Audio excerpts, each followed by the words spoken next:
Assalamualaikum warahmatullahi wabarakatuh.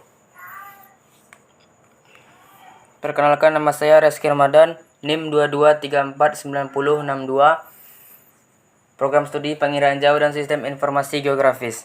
Baiklah, pada kesempatan kali ini saya akan mempresentasikan tugas hidrosfer dan atmosfer, yaitu menganalisis video iklim hidroklob dari BMKG mengenai manakah profesi lebih rentan terkena cuaca ekstrim, petani atau nelayan. Cuaca ekstrim. Cuaca ekstrim adalah fenomena iklim tidak biasa dan berpotensi menimbulkan bencana. Cuaca merupakan keadaan udara dalam waktu dan tempat tertentu.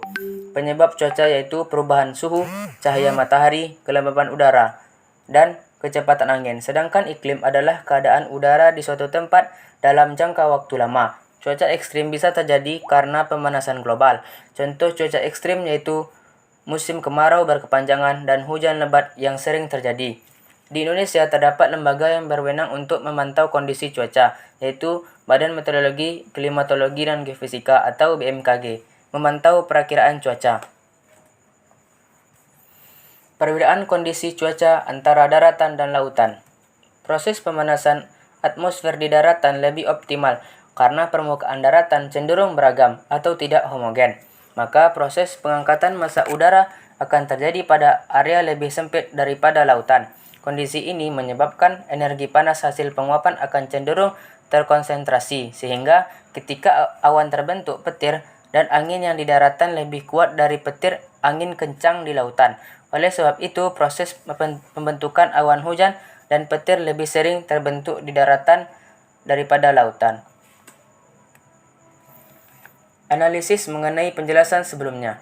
Hal ini terjadi adanya faktor angin yang mana memiliki peran membawa hasil penguapan bertemu dengan sekumpulan partikel inti kondensasi. Semakin banyak uap air yang terbawa oleh angin dan terkumpul di suatu area, maka awan terbentuk semakin besar. Kondisi puncak atau kondisi paling optimal dalam pembentukan awan hujan akibat angin darat laut ini terjadi pada sore dan dini hari. Karena pada kedua waktu tersebut terjadi proses transisi angin darat menjadi angin laut, dan begitu juga sebaliknya. Proses transisi ini menyebabkan terbentuknya daratan konvergensi. Angin darat terjadi saat malam hari. Proses yang terjadi adalah udara panas bergerak naik, lalu tempatnya digantikan oleh udara yang lebih dingin dari dalam, sehingga terjadi gerakan konveksi yang menyebabkan udara dingin dari daratan bergerak menggantikan udara yang naik di lautan. Nah, aliran udara yang bergerak dari daratan ke lautan ini kemudian dikenal sebagai angin darat. Arah angin darat yang menuju ke laut ini banyak dimanfaatkan nelayan untuk berangkat belayar, mencari ikan di laut. Waktu terjadinya angin darat adalah pada tengah malam dan dini hari. Proses terjadinya angin laut hampir sama dengan proses terjadinya angin darat, yaitu diakibatkannya oleh perbedaan suhu pada kedua wilayah. Pada siang hari, wilayah daratan mempunyai kemampuan menyerap suhu atau kalor dari matahari lebih cepat. Kondisi tersebut sebaliknya jadi di lautan, proses penyerapan panas atau kalor berlangsung lebih lambat.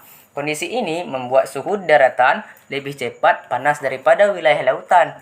Akibat udara di atas daratan akan bergerak naik, kemudian udara dingin di lautan akan menggantikannya, sehingga terjadinya aliran udara di wilayah lautan ke daratan yang disebut sebagai angin laut.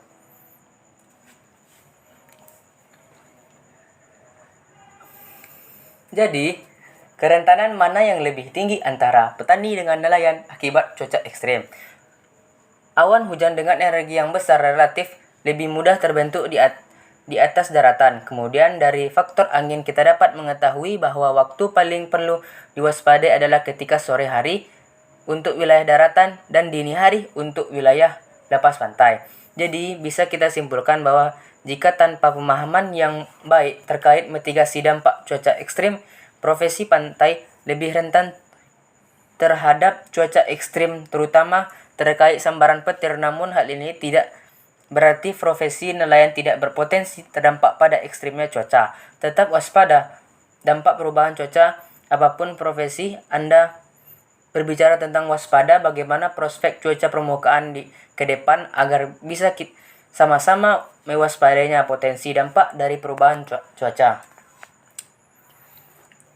Mungkin sampai sini presentasi saya. Jikalau ada kesalahan mohon dimaafkan. Saya akhiri dengan Assalamualaikum warahmatullahi wabarakatuh.